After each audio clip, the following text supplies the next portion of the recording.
G'day everyone, welcome back to the Perkins Engineering YouTube channel. And I got to say, the feedback from our last episode, episode 9, where we ran up one of the cars and showed you how we keep the engines running and what is involved in that whole process. The feedback has just been phenomenal. So thank you very much for the support. It's it's been great to see all the comments and the messages. We've been trying to get back to them as many as we can, so really appreciate the support. Thank you very much. It's time now, obviously, for another episode. This is episode number 10. And what I've decided to do over the course of a few episodes is a little bit of a series within a series, if you like. We're really lucky to have 3 generations of V8 supercars here. We've got the 93, 94 VP Commodores behind me. We've got the 2003 Project Blueprint Commodore VY here as well. And we've also got the Holden Racing Team Commodore VF car of the future. So we've got 3 generations of cars, and we really want to show you a little bit about the differences and the evolution of the category. So every couple of videos we're going to show you a bit of a comparison, if you like, with those cars. And the first one of those episodes will be today. And what I wanted to run through today is the fuel systems. So what we're going to do is we're going to show you how the fuel systems are in each of those cars, to show you the difference between the way the fuel systems are, the fuel tanks and whatnot, see how that's changed over time. So we're going to start with this car here. Looking forward to showing you that now. Okay, so here we are inside the boot of the 1993 Bathurst winning Holden Commodore VP. And for those of you who have an eagle eye, you'll notice straight away we've got a stick holding up the boot. And it's a road car boot. These are a road car platform, so it's still the road car body shell.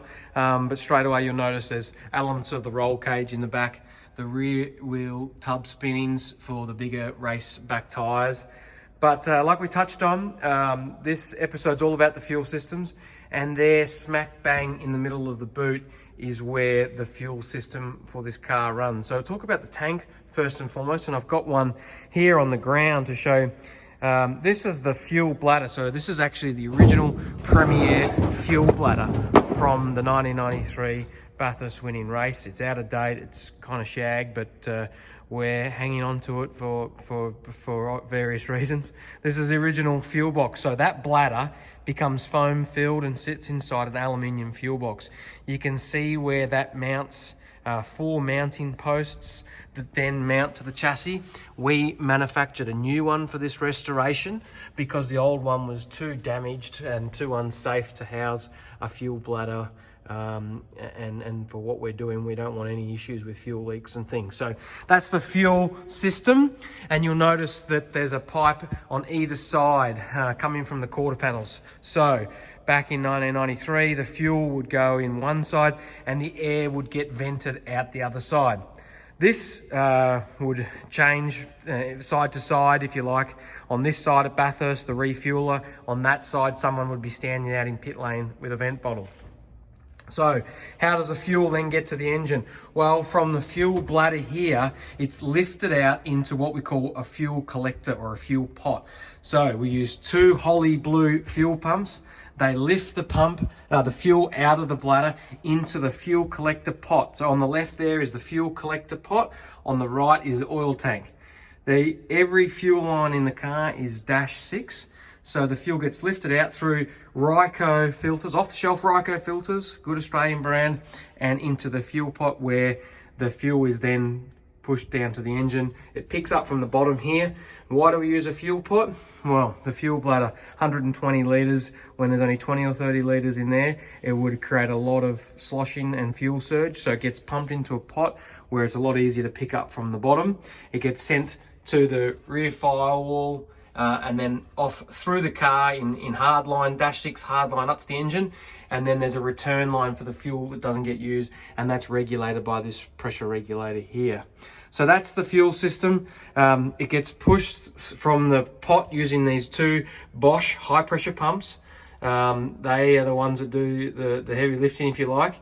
And when you hear teams and drivers at Bathurst talk about the reserve fuel system, well, that's this bad boy. When the main fuel bladder is empty, that's what's then the reserve system. and then you can switch from a main pump, which is on the left, to a reserve pump on the right, and that will make sure you get every ounce of fuel that's left in the car. Okay, so we've jumped over to the 2003 Holden Commodore VY, and straight away, well, two things. You might notice we don't have a boot strut holding this one up, or a stick holding the boot up. They use the road car struts in there, which is quite handy. And also you'll notice straight away, both hoses go to one side of the car, whereas the VP had them on both sides of the car. So a couple of years ago, or more than a couple of years ago, a few years ago, they decided to stop having extra people out on the fast lane in pit lane. So they brought in the Siamese system, which is both the fuel and the vent on one side of the car. So fuel goes in one, vent comes out the other, only one person required in the pit stop, and no one standing out on the other side of pit lane. But then, so that's set up in Bathurst configuration. Then Sandown, for example, those hoses just get spun out to that side, and we blank them up with those quarter panel blankings. So again, these cars are still based on a road car platform. You'll notice straight away it's a very similar design in terms of the pumps and whatnot from the 93 car. Just the location has been shifted a little bit in the boot, more so for center of gravity and the ease of working on them and things like that. But straight away, this fuel cell, I've got one out here. Again, it uses an aluminium box, and inside that box is an ATL bladder. On the other cars was Premier fuel bladder, now an ATL bladder. A lot smaller, a lot narrower, a lot more like a square as opposed to a rectangle. This fits in between the chassis rails at the rear of the car, and uses 4 bolting sections, as you can see. 4 mounts again to hold it to the car. Nice little lid on top. And underneath, behind the diffuser, is where the fuel bladder sits. Either side is a different gearbox cooler. So the fuel system itself, again, 120 litres foam fueled. It uses the lift pumps at the back there, Holy Blues, through some Ryco filters into the fuel pot, which we touched on. That's in the middle of the car, center of gravity, and this is the big oil tank. Offset to the left-hand side, still to achieve the corner weight distribution for having a right-hand driver weight, if you like. From the fuel collector pot comes the high pressure pumps, still -6 lines. This time it goes through a fuel counter. So with the data recorder, we've now got a fuel counter, which goes then through the firewall and all the way up to the front of the car. Again, very similar design, keeping it simple 10 years later. Perkins Engineering, if it ain't fixed, don't broke it. So a nice system there, very proven over time. Again, just the 4 pumps, so all 4 pumps have individual switches on the Lowry Tower of Power, and you can turn on and off those pumps at any stage. And last but not least, let's have a look inside the boot of the current car, if you like, the car of the future. And straight away you'll notice there's not a lot in the boot of these cars. The fuel cell has been moved forward of the back axle to help for safety. So what you can see is a lot of room here for crash prevention, crash boxes. But you can still see this, the Siamese fuel system's the same.